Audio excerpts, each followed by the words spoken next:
Hello, everyone. Welcome to the 16th episode of the official Sucrose Stans podcast. Um, I'm here today with a crippled mic. I hope it's fine and you can still hear me, but technical difficulties. Yeah. Also, we are 1 hour late. Apologies for that, but yeah, things happen. We also only have one guest. This is like a very scuffed episode, but I mean, sometimes you have to appreciate the little things. So the little thing in this case is Martin. Hello, Martin. Welcome. We appreciate you being here. Hello, hello. I'm a day one player. I do a bit of theory crafting here and there. Mostly, I focus on unconventional teams, trying to make things like DPS Lila work, DPS Lanyan, old characters like Ayato and whatnot. Glad to be here. Always DPS Lanyan and DPS Lila. I mean, These two. those It's those never are usually DPS the Chongyun. most. Uh, we might talk about that tonight. Oh, about Chongyun. Okay.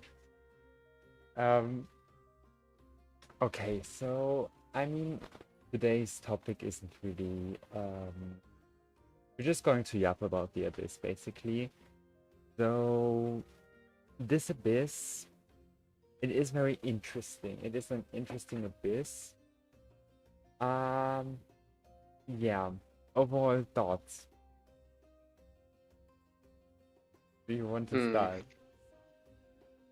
What's your main So takeaway from this abyss after playing it for the first time? What my did main you takeaway think? from this is Hmm? that would definitely have to be how much I hate Leyline's disorders. I agree. I agree. Like putting certain enemies that favor certain like characters, we've seen that before, and it can be annoying, but like there's enough diversity usually to be able to deal with the boss mechanics or the enemy mechanics or the shield mechanics. Having grouping to chill some grouping units, that's fine as well. The disorders though, they kind of stack on top, which is my issue with them, is that it's not either or. It becomes, hey, we're gonna do an elemental check, we're gonna do maybe even a grouping check, a boss mechanic check, and on top of all of that, if you use the current banner character, guess what? You do like 100% more damage. Yeah, yeah. Well, isn't that great? I 100% agree. I think, especially for the first half, as you may know, Farina is very potent, which I guess I still think that it's just because she's on banner and after, I mean, the abyss after is looking horrible for Farina. So um, I won't take, I won't, I still believe in all of my takes, but I do have to agree that Farina is pretty good on the first half. Yeah. Specifically because um, like the biggest thing for me is just compared to other Hydro units, like the Pyro Crab has a different kind of shield that isn't um like other elemental shields. It's like a hitbox basically, and you have to hit that hitbox. And Yelan, for example, can't hit that hitbox or Show with her like, yeah, the audio is scuffed. I'm sorry. I can't do anything about it. Um, yeah. Okay. So, You were um, talking about Elon not being able to target the crab yeah. correctly. And Show can't do it either, but Show's orbitals can, so it's fine. But especially Farina and Nuvillet, I've noticed they are very fast at breaking the shield. Also, if you use Kazuha and infuse Kazuha's burst with Hydro, that is extremely good. Yeah. And There's definitely multiple ways to deal with it. It's just None of them, though, kind of like are approachable for most people. Like, if you know these kind of things, you most probably have encountered the boss a few times or you farmed in the open world, right? So, like, for people who haven't, right? The people who fought this boss, for example, for the first time. I have like a few friends that fought it for the first time. They just didn't understand. They were using like hydro characters, three of them, and the shield just wasn't going down, or it was going down like by one tick every rotation. Yeah, it's kind of unfortunate. Yeah. Um, And the the enemy before though, I think is another like big Farina shill or Novulet shill moment because it just enables free waves without even doing anything. Especially with units like if you have a unit like Shadon on the team or Siglali that just shreds the resistance without needing to react, like Kazuha for example. Kazuha can shred the resistance, but Siglali and Shadon actually can. So you will see like a pretty big number. I got like 350k on my Yelan skill. And it was basically almost then. Like I played Yelan, Verena, Gilon, and Kazuha.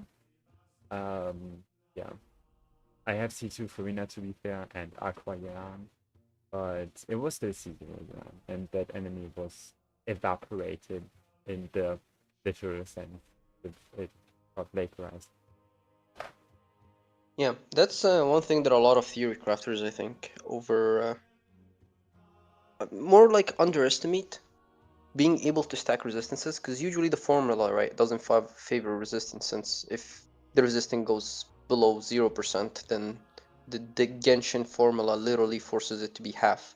So if the enemy has 10% resistance, or let's say the enemy has 40% resistance and you have 40% resistance, well, the enemy has 0% resistance. If you add another 20, you only really get minus 10 resistance, not minus 20. Anything below 0 gets cut in half. However, the crab doesn't have 40. It has, I believe, 60. And you have the automaton, who also, I believe, have 60, if not 90, right? Yeah, yeah. And it seems in the upcoming batch, we'll also have more enemies like that, where it's like, oh, if you don't do plunge, they have this much resistance, or if you don't do that element, they have this much resistance. Think of like also the seahorse. Think of like what else? The Suwani, right? Like there are so many bosses now in the game where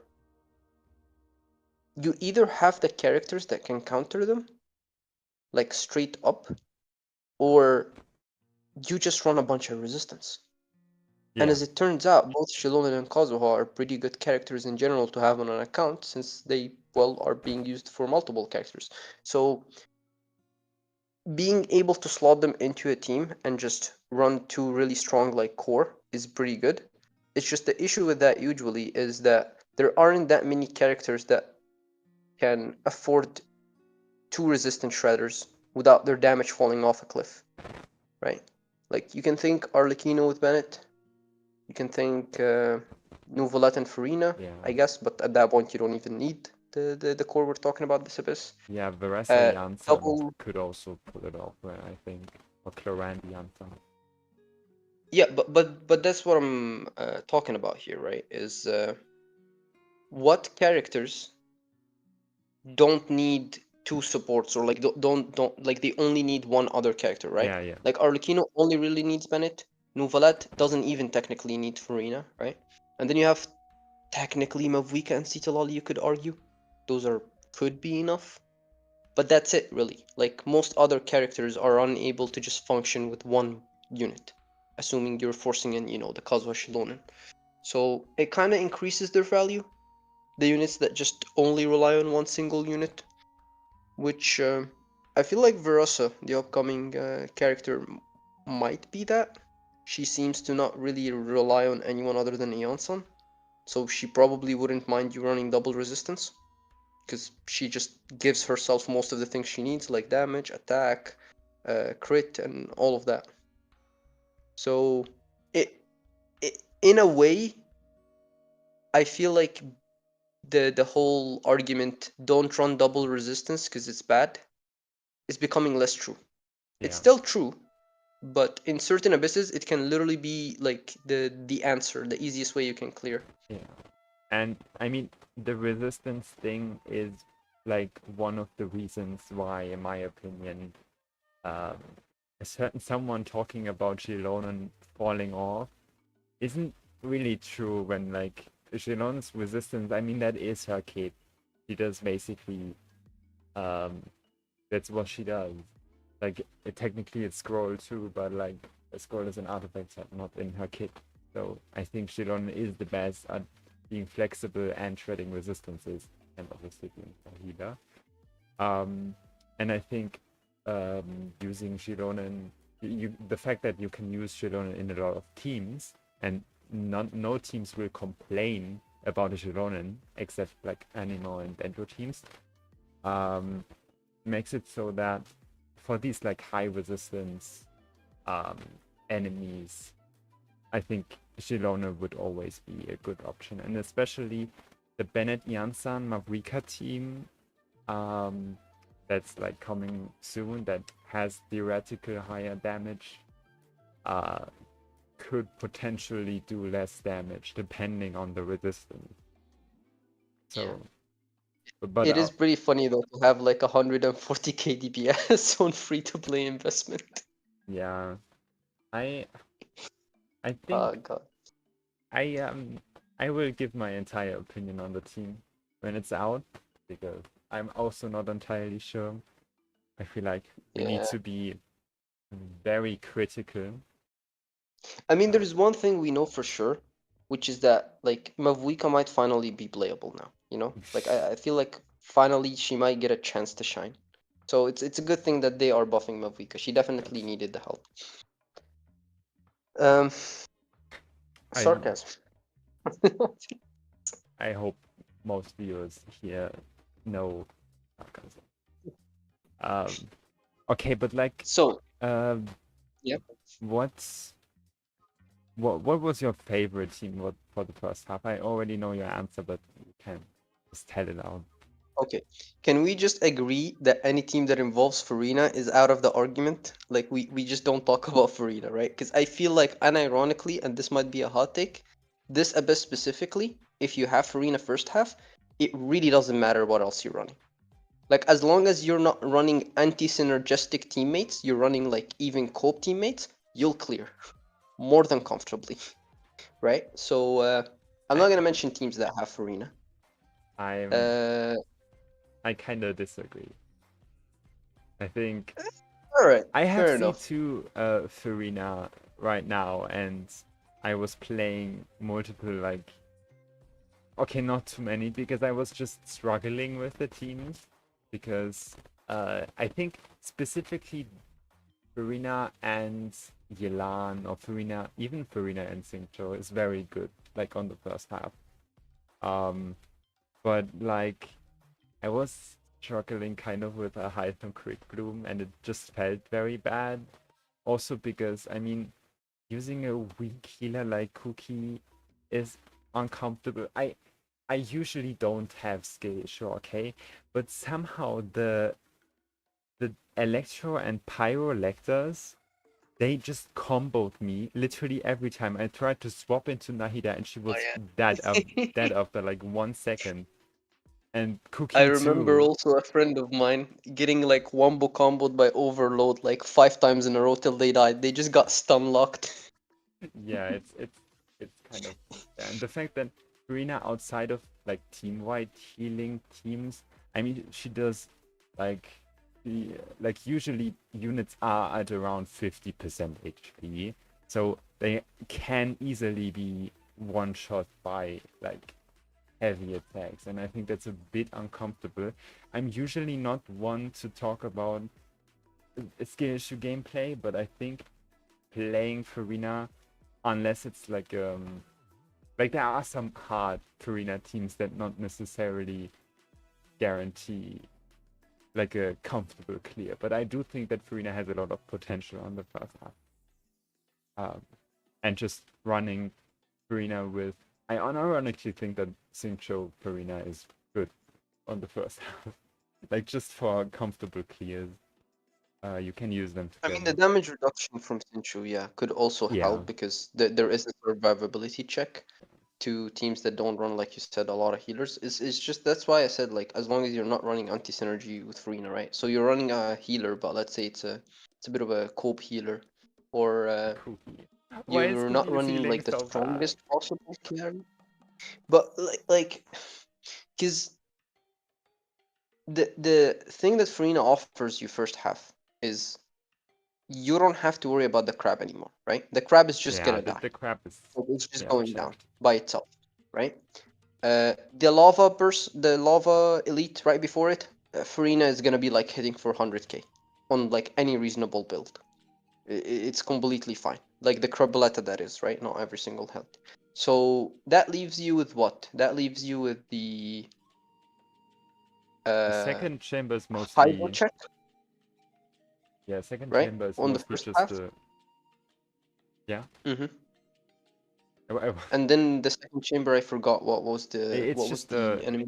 just a single target check. There's no, unless you play physical, you aren't really, nothing really. It's just Yeah, automa. it's the ruin grader into no, it's just the squid into the ruin grader into BMA, right? Yeah, And Farina again, here's a fun fact: she can hit BMA when it does that very cringe thing where it goes up, right? It doesn't matter where the BMA is. Farina bets are just gonna keep bullying it till it basically transforms to phase two.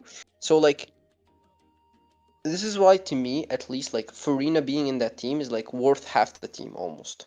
Like she matters more than two teammates, it feels like, because of the Abyss Leyline disorder and because of the Abyss blessing as well, right?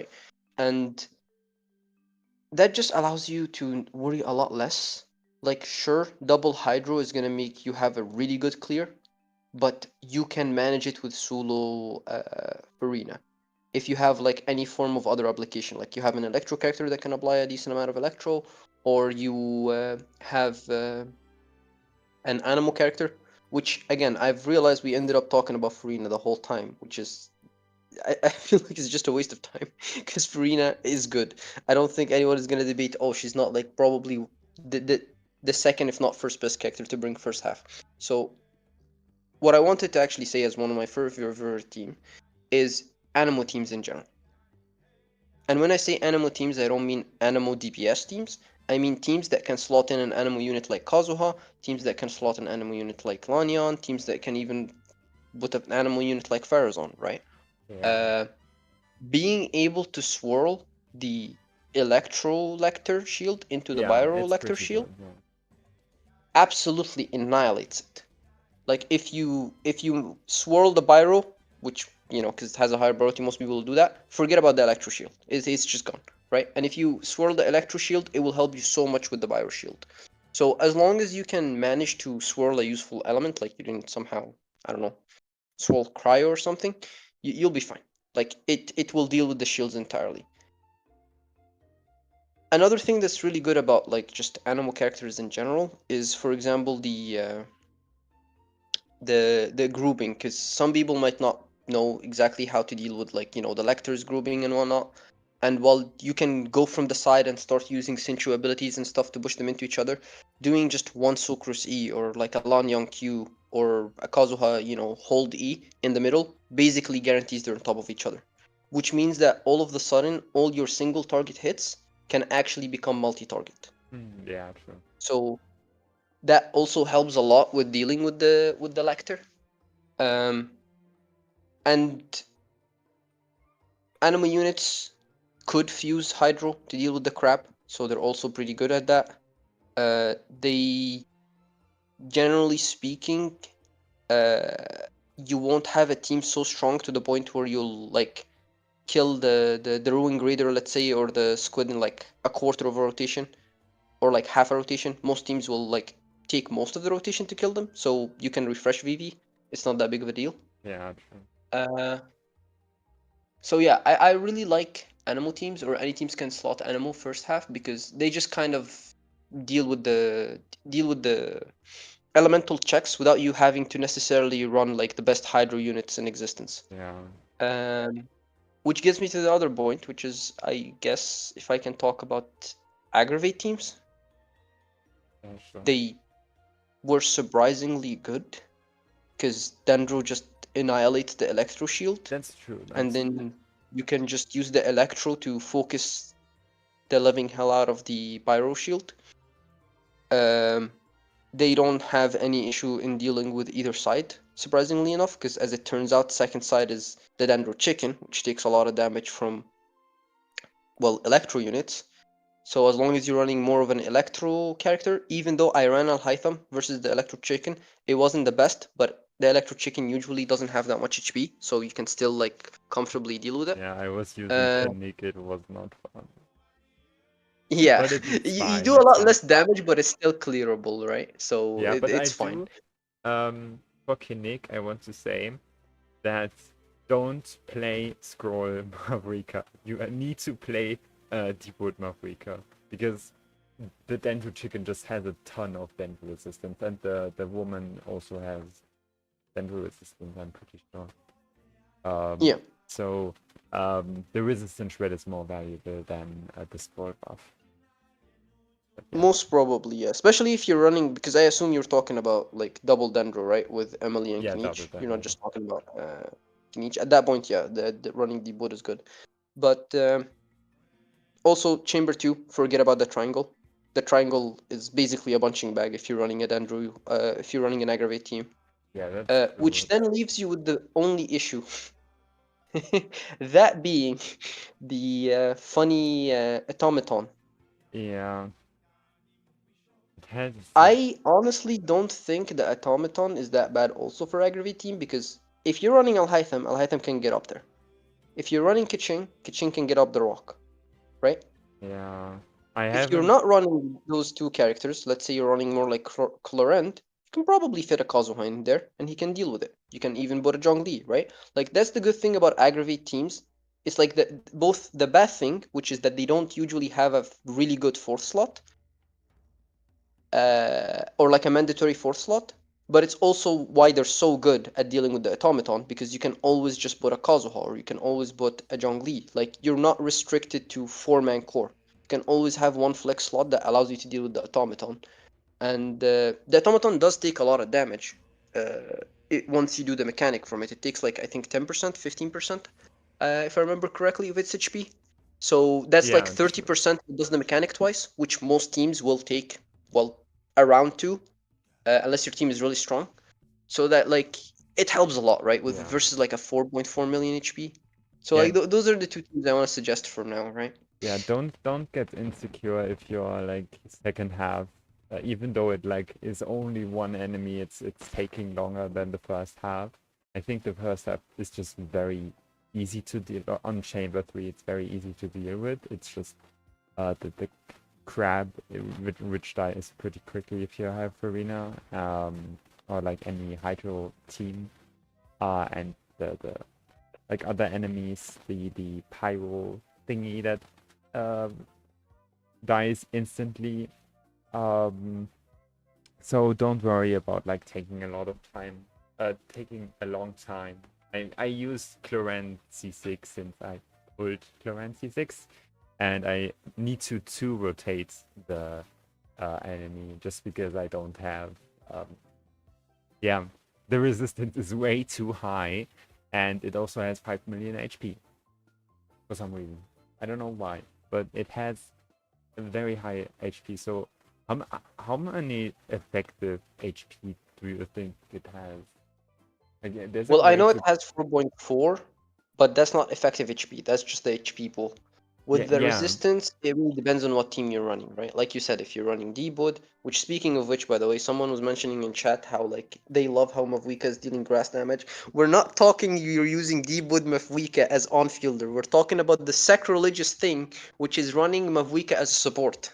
I know, terrible crime. the better thing, the But if better you way don't to want use to her. run that, like, have you, Saga, tried like DMC, for example, like Byro DMC, or Marine Oh yeah, yeah, I BMC, have. I think Pyro MC or can Dea? Like, how do. much of a downgrade would that be? I I don't think it is a big downgrade. I think people need to realize that Also for like Veresa, PMC is actually pretty good because they give 15% to the Natlan units, 15% damage, which isn't a lot, but it's Yeah. it's just fine. And then they can also just hold scroll or deep wood, and they apply pyro off the like they do their job unlike any other. Okay, kind of like Dendro MC, but they are Dendro MC with an actual like broken set that they can use. Yeah, like the benefit of the Pyro MC is that they are considered an Atlan character. Yeah. So yeah, the scroll just makes them good. It's kind of like the Kachina, right? You just use scroll. I do think That's that why the character is good. even though I praise Kachina a lot, I do think that Pyro MC is actually better than Kachina. But yeah, in competition, I mean, also, there was something I wanted to talk about. Oh yeah, you don't have to. I haven't done it yet, but apparently you don't need a character that can like fly up to get the to stun the automaton enemy. You can also climb up, but I don't really understand how it works, and I tried multiple times. I didn't get it. If you don't want to get a headache, then I guess. Oh, do you have an idea how it works? I just couldn't get it to work. Yes. So I've looked extensively into it, and essentially it boils down to three things.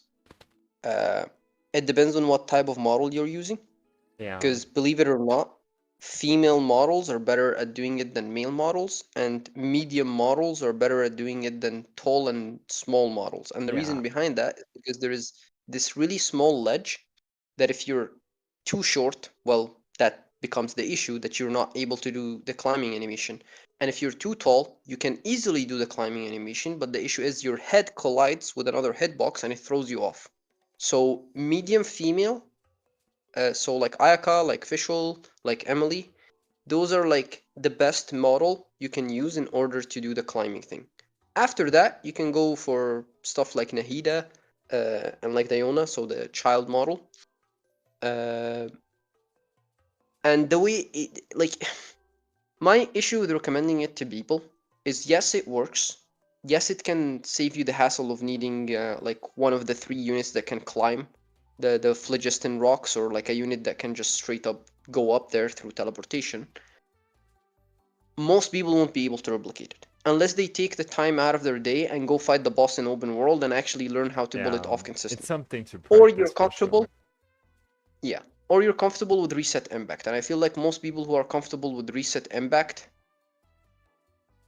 like, it wouldn't matter anyway. Like, they can reset enough times till they just eventually get it through just testing. So it's like, it's a bit of a cope. I feel like you should only resort to that if your account doesn't have another way of dealing with it, right? Like, you build 2 DBSs, you're relatively a new account, or you build like 3 teams, and one of those teams, for example, is really bad at like dealing with the current abyss, so you're forced to use like a specific team. Then yeah, sure, I'd recommend you to do it, because I've seen so many people struggle at doing it on streams. Like, people who've been playing Genshin since basically release, it took them like up to 30 minutes, if not 45 minutes, to get it to work even once. So it could be a skill issue from the content creators and the streamers. It could be just that it's relatively difficult.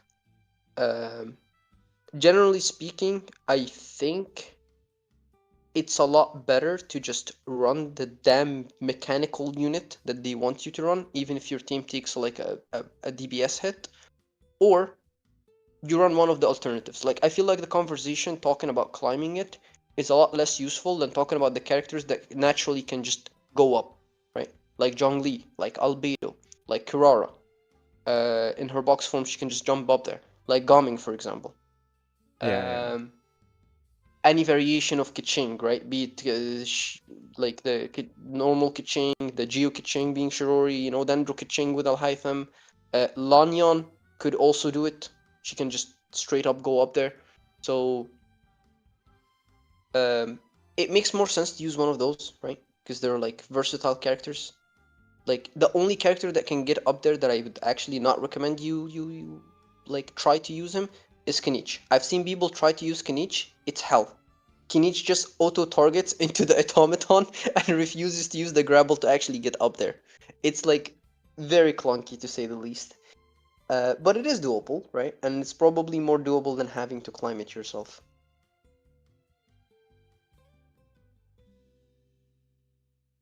Oh yeah, also people are mentioning that like Citalali can do it, which by extension means that Aurora can do it. And we're getting a free Auroron next patch. Hopefully they're planning to give us the Auroron before the Abyss resets. Because I don't know what event is gonna give us the Auroron copy. But Auroron is also pretty decent at just getting up there normally.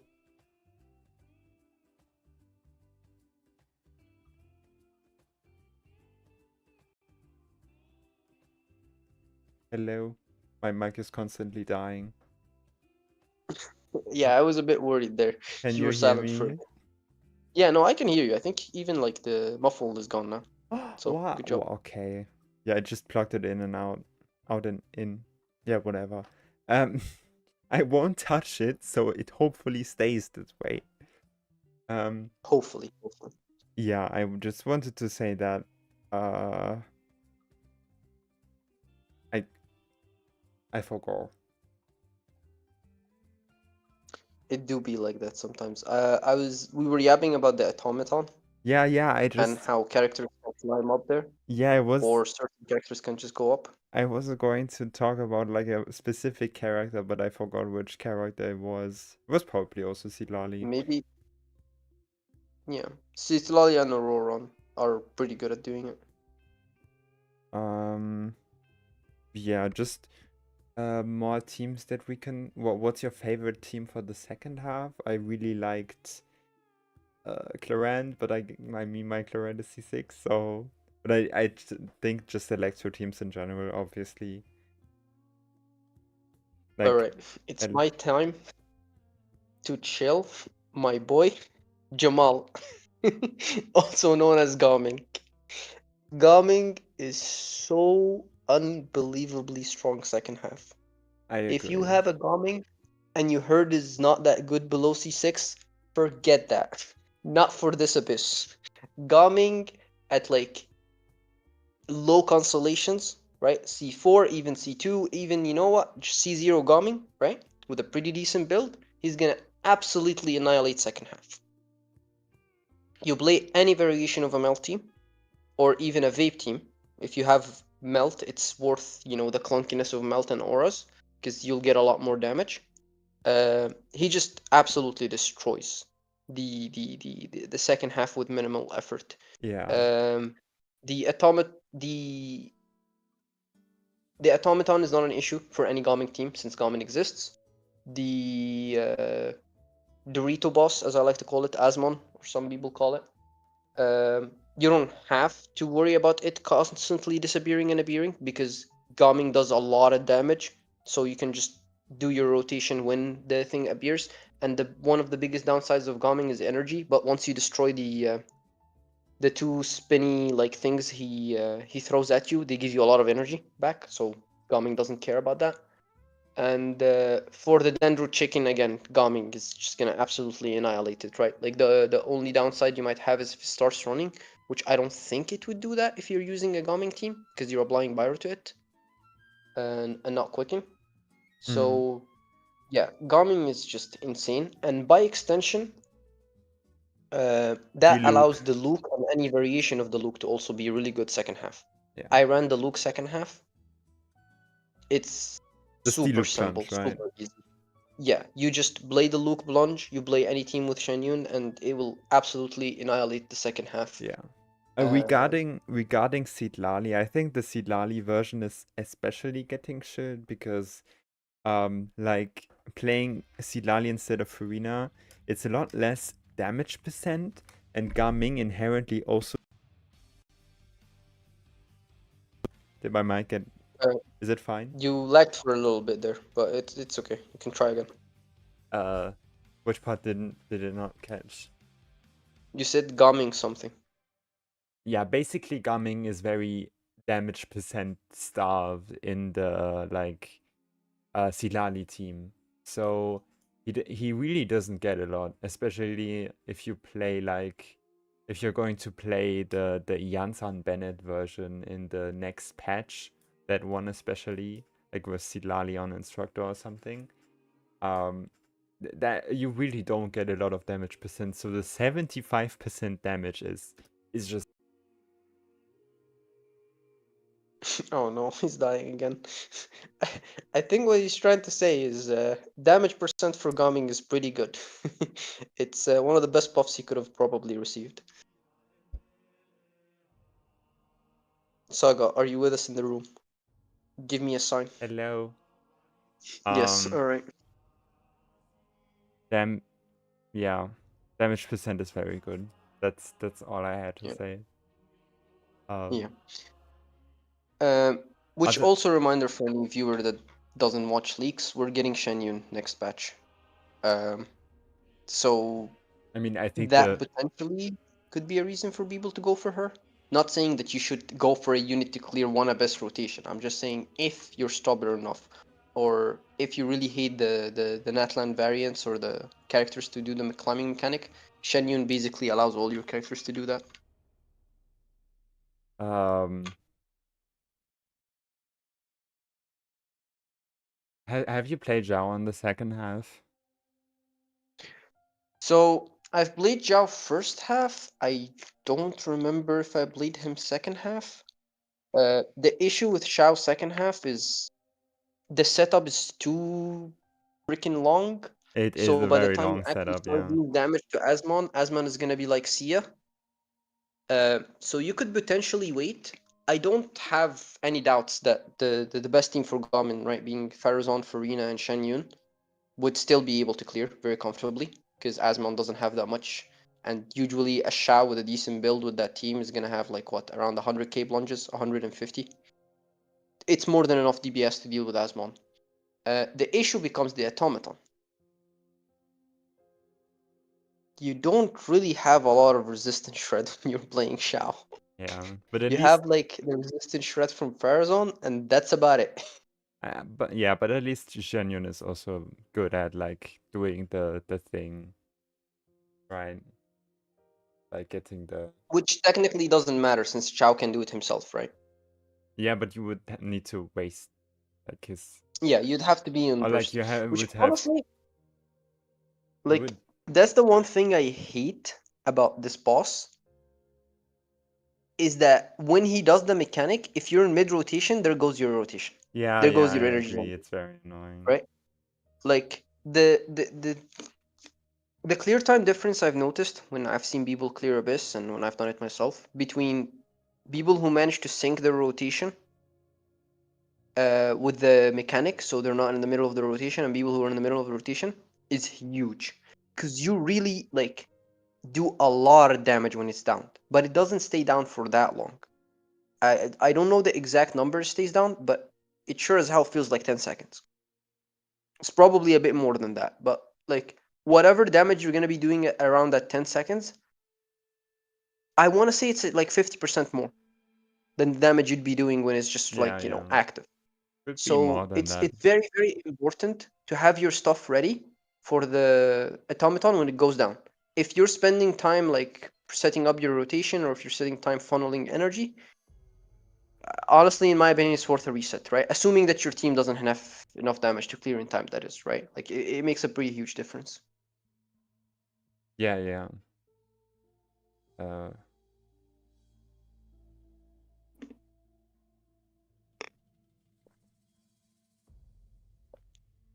So what about you? oh What yeah, teams that's did what I you like okay, more? okay, okay. Now I got it. The thing is, I Alright. always want to like your um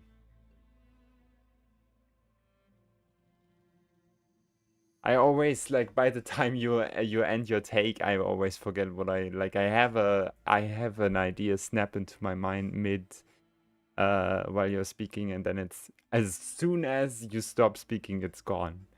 But yeah, I was going to talk about the Zhao thing, Zhao rotation, which was like yeah, like you don't need to use Faruzan skill. You also don't really need to use Janyun's skill. Um like if you want to get to Zhao's burst as fast as possible, just do Farina EQ. No, I would actually start with Faozan, yeah. Faozan Q, then Farina EQ, and then just Xianyun Q. You don't even need to do double skill into burst for Zhao. Just do plunges immediately to like guarantee the fact that like to guarantee that you are hitting the small thingies to immediately get to attack him further. Like Yeah. you can do that on Zhao. It's not You it's can not that definitely bad. skip. You can definitely skip some like energy funneling.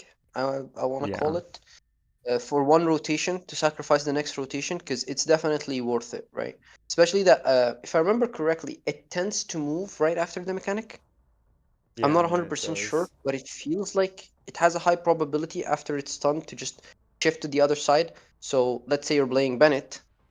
Well, there goes your Bennett zone, right? Like any circle impact team should be careful with that because uh, the boss moves quite a bit for what it is. Which gets me to one thing I actually wanted to ask you. Do you feel like the boss does a lot of damage for how tanky it is? Simon? Because that's yeah, no, not Simon, the automaton. Because that's one issue Oh, I remember now. I actually played Shao, and my issue with the Shao team, I know, massive skill issue. I was dying with Chen Yun on the team I think that's and a honestly CT fair. Arena. I Like, was trying to climb the pillar thing with Keqing, then Fischl, then Nahida, and all died because they were just zapping. Because of, like while yeah, you climb, they just yeah. I like the think it thing about was Shao, right? Since we were yapping about Shao, Shao usually when I'm playing against, let's say the Topa, when I'm playing, let's say the Kenkis, if I'm in the air, I'm good. Like I don't have to worry about taking damage. It's only the time where he plunges and is about to go up again. I am not sure if the automaton is the only boss, but it's the only boss as far as I remember, that hits him in the air. oh he does wow. Like he does like a beam. The beam literally hits you in the air and hits you obviously at the floor, right? So it doesn't matter where you are at Shao unless you time your plunges so you can dash in between them, which that's gonna make you lose even more DPS. So it's probably not worth it. You're gonna be taking a lot of damage. Your Shen Yun better have her talents up and you better have a good healing build on her because you can barely survive because he does three of them. The first one usually for me took like about what 50% of my HP. The second one left me at 10%. And then the third one it depends. If I dodged it, I'm alive. If I didn't dodge it, that's it. Run run is over. So Oh no. and not just that, right? He has a claw attack. The claw attack also is massive. It's like when Toba starts like swinging his arms around, it can also hit you. What you said also is annoying, where he leaves like on-field like damage on the floor. It's just like I'm fine with the boss doing this much damage. I'm not fine with this boss specifically with this much HP and this much like mechanic restrictions to do that much damage. Yeah, I agree. It's unfair. And I mean they had um like what's an enemy with a very big HP pool that literally does no damage to you? I think that was pretty cool to fight. Which one was it? I forgot. It was some boss. The big dendro hamster, as I like to call it, the Mountain King, I think he's Yeah, called, yeah, exactly. right? Okay, the first attacks are a bit annoying when he like spits fire, but like if you dodge them, then you're basically fine. Yeah, Um, like if you don't do the mechanic, he can one shot you, but oh so is yeah, like true. most Natlan bosses, right? Like if you don't do the mechanic for the Natlan tree, the Papilla, you're gonna get one shot.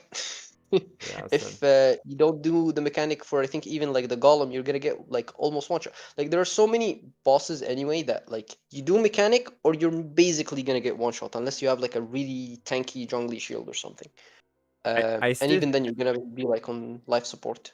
I still think though the mechanics are getting a lot more niche, and I'm kind of scared for like not Cry or the how is it the region called, and they are going to have uh bosses that are like um this boss gets into a specific phase, and if you hit it with a pyro attack and a geo attack immediately after, and then you use a skill, then it stuns for 50, then it immediately loses 80% resistance, and you deal 2000 damage or something, you know.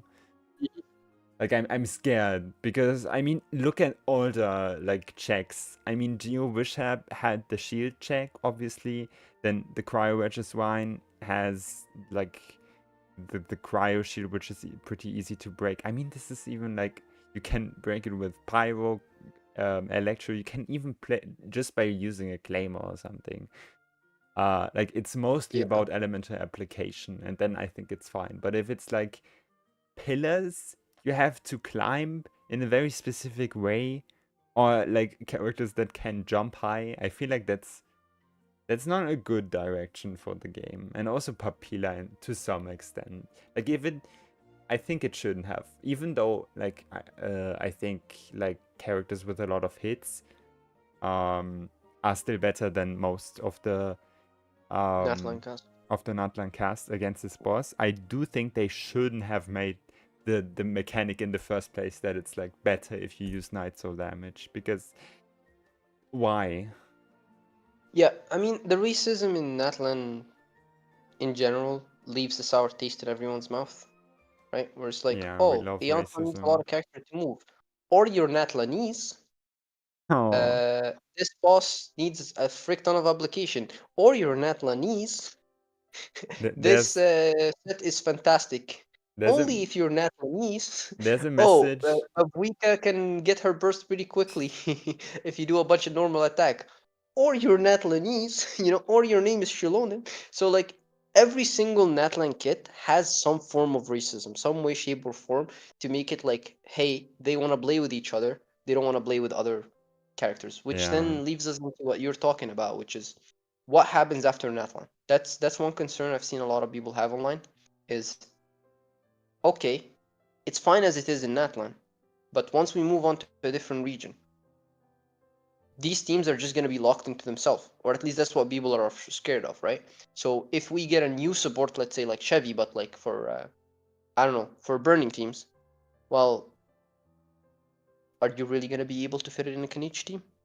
Let's say you got a support that's better than Shilonen, or a support that's better than Citalali, like the Cryo Archon. Cool. You can't really play it with your Mavwika because Mavwika needs Night Soul. So what are you gonna do? Burst every other rotation on Mavwika? Like it's not worth it, you know. So that's like the main concern I've heard from people that I think is like very valid. That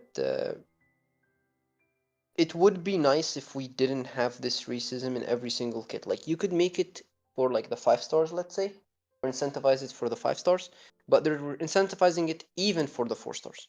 yeah, So even the 4 stars are like, you know, yeah. electrocharge or Natlan. I think Otherwise, my kit doesn't I function. think in Fontaine it was done pretty well, because Farina not only buffed, like even though I have my own issues with Farina, as you may I know, can Farina buffed a lot, and I like a lot of characters that were very bad, like in a very bad state, and basically gave them viable teams, which was, in my opinion, extremely cool.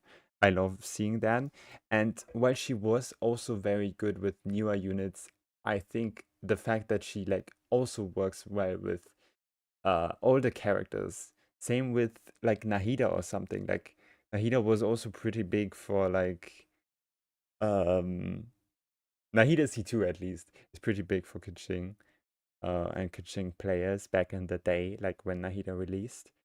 And I just like Django in when general is really good. Archons, yeah, Archons just buffing not only their own region characters, but also just other characters with interesting mechanics is just very cool in general. And I just don't there's a message of someone saying that like this was before Mavrika's release, like a way before, like 2 months or something before we even got leaks. And it was like I was saying, yeah, she will be off field jungling she will just be like a bigger jungling that doesn't need Bennett. Um, and they said watch them make her kid like if there's two Netland members in the party, she will gain 60% crit damage or something. And I was Oh, just like, damn. if they do that, then I will cry. And I mean, what did we get? They, they just said if you have two Natlan characters, you get to burst. Yeah, Otherwise, with one Natlan character, you get half a burst. With no Natlan characters, every other rotation, you get to burst. Very cool. yeah. Um, At least, but so I'm in the minority when it comes to Mavuika, because there is two ways they could have went about it. Number one, she's jangling plus Bennett or either or, but better. Number two, she's the strongest on-field DPS because she's the Pyro Archon. The Pyro Resonance indicates that all about Pyro. Pyro characters in general are revolved around Pyro. Claymore characters usually are around be doing really big damage and whatnot. Or at least that's from a design perspective, not from actual like meta and calculation perspective. So they decided to go with kind of both because you can have an argument to some people she's more comfortable than Shengling, so she's just automatically better than Shengling. But they definitely went a lot more towards the on-field DPS than the off-field DPS, yeah. which I'm personally, again, I know I'm in the minority. I'm fine with it because it's not like you can't make her good because you can just give her scroll and you burst, and there you go. You have somewhere around I don't want to say 80. You can reach 80 damage percent, but let's say it's more like 70 or 60, right? And that's not a small amount of damage percent to get while also doing like off-field decent damage by raw application.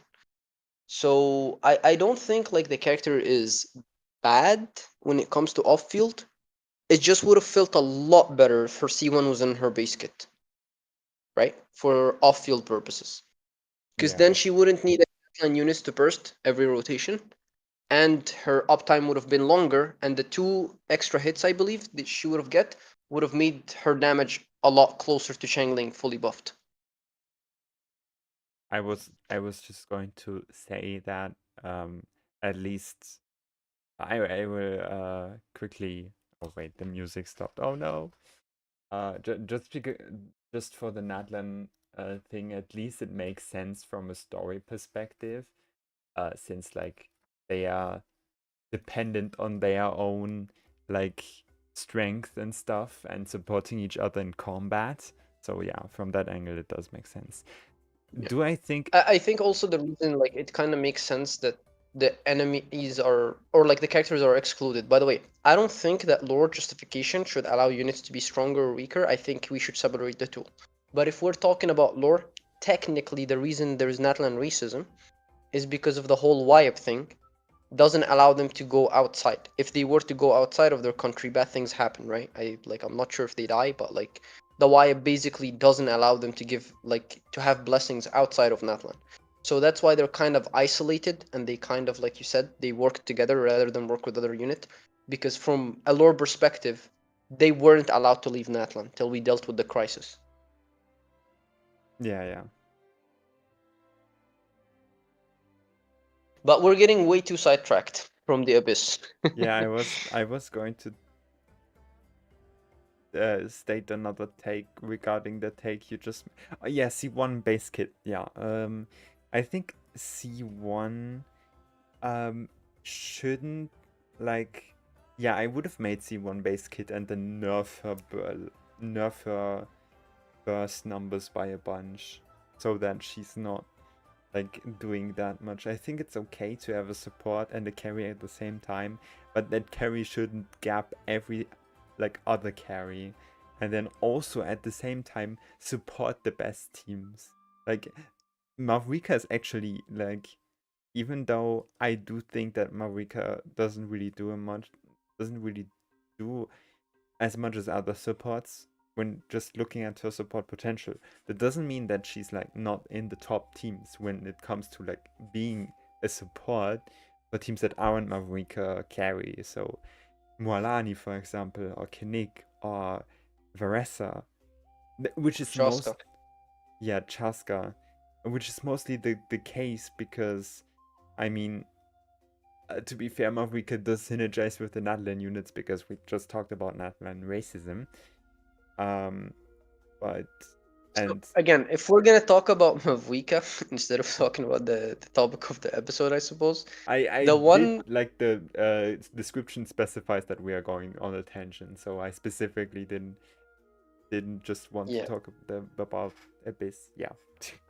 So the thing that doesn't sit with me right with Mavuika to some extent, or that I don't like, let's say it leaves a sour taste in my mouth, that the reason she is considered the best in slot option as a support is because she does big damage. I have a joke with a friend of mine that like her way of supporting teams is by killing the enemies. You have less enemies to deal with, right? Like there's a good amount of teams like Molani, for example, and Chaska, and like teams that can actually run a Hydro unit or a Cryo unit, where the way Mavuika gaps the other units in terms of clear time as well, not just cheating DPS, is she just gets rid of an entire wave. You just press Q, the enemies have Hydro or Cryo, there you go. Yeah. That's one wave gone. Yeah, but only As a part of you just simply setting up. So like her only way of supporting your team is erasing certain waves, like just deleting certain enemies from the chamber, which is really funny, but it's yes. also really messed up. That like it's like that meme, right, where there's like a doctor saying I'm a healer, and he has a gun in his hand, but like that's essentially what Mavuika is doing. She's like supporting your team by just doing so much damage that it doesn't matter that she has less of a support kit or less of a support capability or less of off-field damage. In most teams, actually, what people don't realize is if you don't burst on Mavuika, like you don't, for some reason, right? You couldn't burst on Mavuika because you didn't get enough Night Soul. Mavuika damage falls off a cliff. Like a lot of her damage is just from her Q. So let's Yeah. say, for example, you're fighting the perpetual mechanical array, like the gravity boss. You know how is infamous that after like 2-3 seconds he kind of like becomes unhittable. Let's say you move weak ult there and you just don't land the hit. Literally, most other options would have just been better than Mavuika right then and there. So it's very, very important for her to hit her Q. And in the teams where she actually melts her Q, I don't know if you know this, she actually becomes so unbelievably big in terms of the team damage distribution that you'd be better off kicking the DPS. For example, in Acetilali, Bennett, Mavuika, Chaska team, you're literally better off getting rid of Chaska and using Sucrose, and you'd get more damage out of it. Yeah, but we don't do these arguments here. And yeah, right. This is what I was getting into. I don't like the what people refer to as the Natlan National, which is Bennett, Citalali, Mavuika, Oh, because that's so not many Natlan characters in the National. game. What That's is Natlan actually National then? Natlan What, the National. Shilonen instead of Bennett? It's the uh just playing Mavrika Sidlali with, like, it doesn't need to be Bennett. It can also be Mualani, Sidlali, Mavrika. Yeah, But yeah. yeah. But so let's agree on like this Mavuika Citalali and then a flex between like a Bennett or a Shilonen or a Kazuha or like any of these characters, right? And my issue with those teams, as I like to call them, the Natlan National, is they are so unbelievably strong due to Mavuika, not due to the other characters. The other characters are good and great and all, but due to Mavuika melting her burst, that unit being removed from the team is literally more DPS, and you just blame Mavuika. Another example of another victim of that is Risley. If Yeah, you just remove Risley in that team and you blame anyone else, it's better. Ayato, that forgotten character. I do you know? think there's like extremely big nuance to that. Like, you really we don't need to like forget that like Mavrika is still like built as a support and your carry is still built as the damage dealer. So most likely you have a very good weapon on your carry because it's the carry you want to play, and you also have high investment on your carry where you might not really have extremely high investment on your Mavrika. So I don't think that's necessarily the case that it's like it's a cheat DPS thing, but I don't think in practice if you tell someone, oh, I'm a Risley main since 1 year and I got Mavrika to support my Risley and I guess I have Silali too, uh, that they should on-field Mavrika because it's not necessarily going to be better. Like especially if they have like C1 Risley, C1 R1 or Yeah, something, I, and I then understand where you're coming from. It's like this is literally what I'm trying to say. I'm not telling people to go and play Mavuika on field and kick their DPS out of the team. I'm saying that's where I think they messed up with Mavuika. Like that's the one thing that annoys me about Mavuika. What annoys me about Mavuika isn't the fact that she gaped the difference between her and every other DPS, isn't her reliance on Nathaline characters.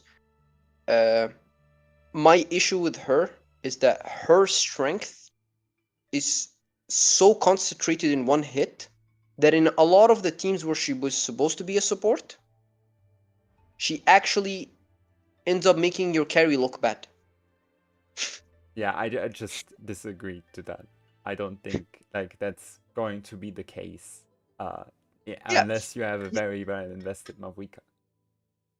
yeah, right. Like it depends on the investment, like you said. Maybe if you don't have the best artifacts from Mavuika and you have really good investment into your other characters, the other characters might be able to deal with her. But like if we're just talking again, and I know that's arbitrary, that doesn't actually happen in like reality. We're talking like kitchen main standards and like equal investment.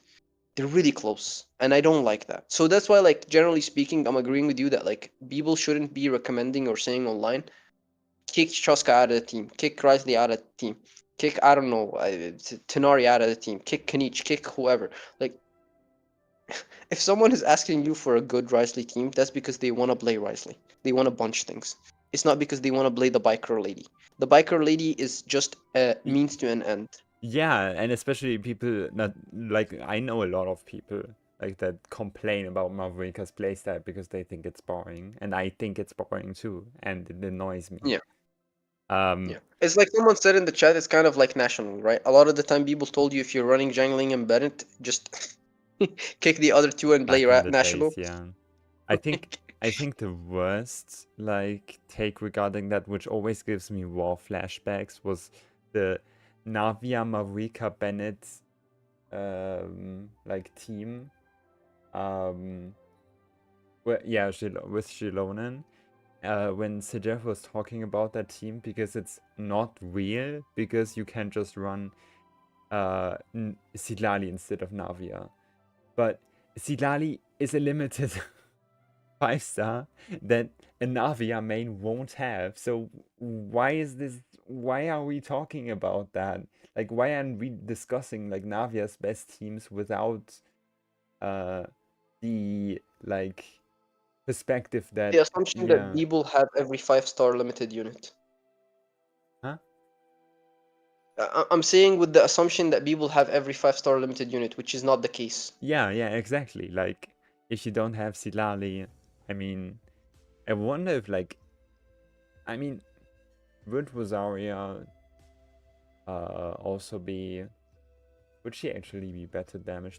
That's what probably would interest me. But like again, not everyone likes Marika. I for example, I have a terrible obsidian set. I physically cannot get good artifacts on that set.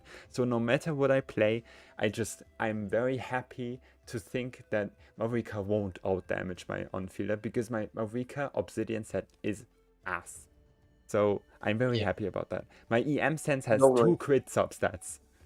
It's tragic. Surely, surely the upcoming quality of life update for the crafted artifact, giving you 2 whole rolls out of your 5 substat rolls, will make a huge difference, Saga, and you will finally have good weak artifact. Yeah, if only I would like use that to improve my Mavrika. Yeah, Uh, yeah. yeah, But but like we should for get back to the best thing. I feel like because there's a few more teams that we could talk about. I feel like we are kind of done with the Abyss. Like what more is there to talk about? So the thing I wanted to talk about with the current abyss, because I feel like that this is an abyss that seriously a lot of people might not be able to clear, and they might get the impression that they just don't have the damage for it or don't have the unit for it, even though I don't think that's true. Because, and this is doing as you call it, poverty TC. Let's say you're someone who just wants to clear the abyss. You don't really care anymore about playing a specific favorite character. You don't care much for pulling certain like future banner units, and you just want to get your Brimos out of it. You can actually do Hyper Bloom. Oh no. It's really not that bad. Like, is it the first team I'd recommend to people? No. But can Hyper Bloom deal with second half and first half? Actually, it can. Second half? The first Yeah, the first enemy that has a ton of danger resistance. it does have a lot of Nendru resistance, and that's why I don't think that is the case for every Hyper Bloom team. I think that is the case for Hyper Bloom teams that run a decent Hydro damage Oh deal, yeah, true. Just Yelan. right? Yeah. Rielon, Sinchu, God forbid you're running Farina second half because you have Nuvolette to dunk on first half, or you just have a lot of electro application, or you just used an Anemo unit like we suggested. You can actually just do Hyper Bloom teams and you'll be fine. And another team that people forget about is what is it called? Uh, Believe it or not, Geo teams are not that bad. I was surprised. Like, you'd think in an abyss where you need a bunch of application that Geo would just be a terrible idea. It's actually not that terrible of an idea. I've run a full mono Geo team. They were doing fine. They could clear the content. Just Which Ito Chiori or something. I don't even have Shiori. I was literally running Albedo and it was still fine. Mono Geo Albedo. Ito. Yeah. And it could clear. Now it's not gonna be the best clears, and that's why I'm calling it poverty TC. But if you do have G units like Navia or Ito, uh, you can actually use them during this abyss, and you'll clear okay, because Geo is just generally speaking does a decent amount of job at dealing with shields, right? You have Zhongli with his meatball, he does like 4 units. That's pretty decent. Uh, and the other thing, I guess, if you want me to give like just a general suggestion to most people, I think energy management is what makes or breaks the first half. Like for chamber one, I mean. Yeah, Like that's if true. you manage to do your uh, energy economy well enough, you really won't struggle that much with the Wayab or the Lectors. But if you're like me and you're running like a sack sword on Sinchu with barely enough ER because you have C6, forget about it. You're never getting his burst back. Oh no. And the Electro Rector is actually a menace if you don't have a lot of iframes and you don't know how to dodge. The amount of times the Electro made me lose like 50% of my energy because I just didn't bother dodging because I had enough healing or damage mitigation, Yeah, it's terrible. that happened to Like, me I too. highly suggest to most people who struggle with that chamber, just dodge. And I know it's easier said than done, but like, if you see the Electro guy constantly zapping you, that's the issue. That's why you can't get your burst back. So if possible, try to avoid the Electro guy's like application, or try to kill him first, right? Like focus on him first and then deal with the Pyro guy, because the Pyro guy isn't a threat to your energy economy as much. Yeah, yeah. Another thing that I've seen some people do, which actually surprisingly wasn't that bad, is kill one Lecter at a time. You can actually Um, use one Lecter not having their shield up as a way to generate sacrificial like passive and like fav particles, and also use him to swirl off elements that otherwise you wouldn't be able to swirl. So you can kind of see which one of the two lectors annoy you the most, kill him, keep the other guy alive, and as you're damaging the shield, you kill the other one as well, right? Now, that only applies if you have one element that is really good at dealing with either or. So let's say your team has a lot of hydro characters. You can keep the Pyro guy alive and deal with the Electro guy before you kill the Pyro guy. That way you can swirl a bunch of hydro, right?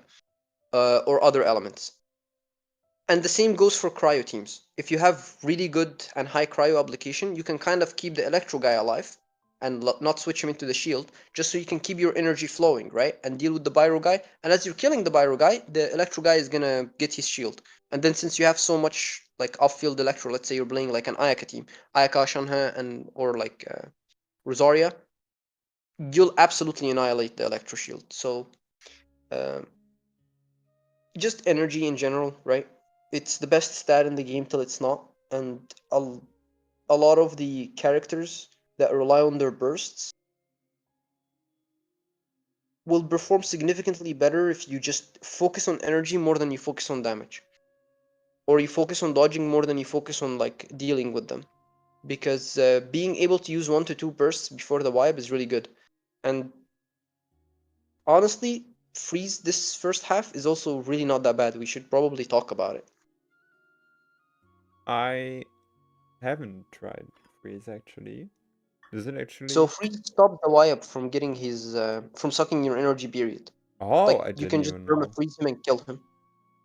I didn't even know. Yeah, that's a nice way.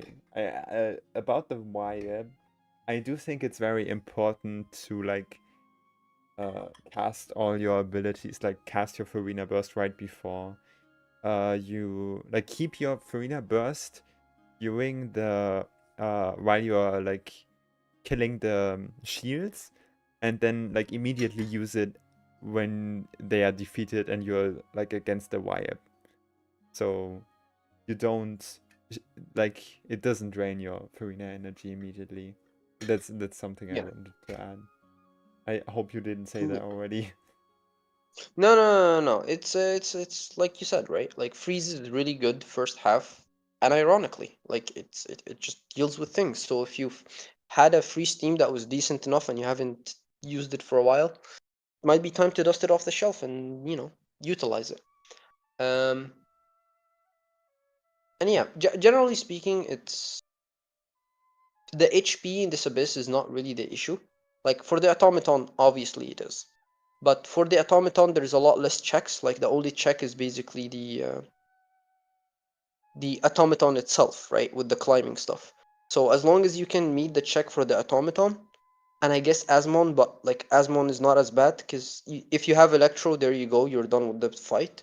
And if you don't have Electro, as long as your damage is some way, shape, or form front loaded, it's not sustained, you'll be fine. Um, so yeah, it's one of those abysses where I've seen a lot of people who could clear it not be able to clear it because they just try to brute force things through damage.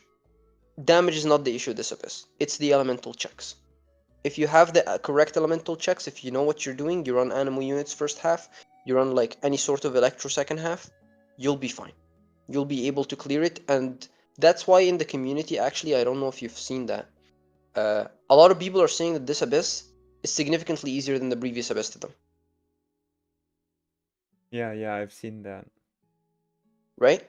And the reason behind that is because those people either A, didn't have good AoE teams, so the previous abyss to them was hell, or they didn't have the damage, but they have a versatile amount of like elemental application characters, so they couldn't meet the damage requirements previous abyss, but this abyss technically has less damage requirements. Even though the overall total HP is higher, just due to like all the factors that go into Abyss, like the grouping, the multi wave, the resistant shred, yada yada. Yeah. Or you just Oh, have Farina, that's also a thing.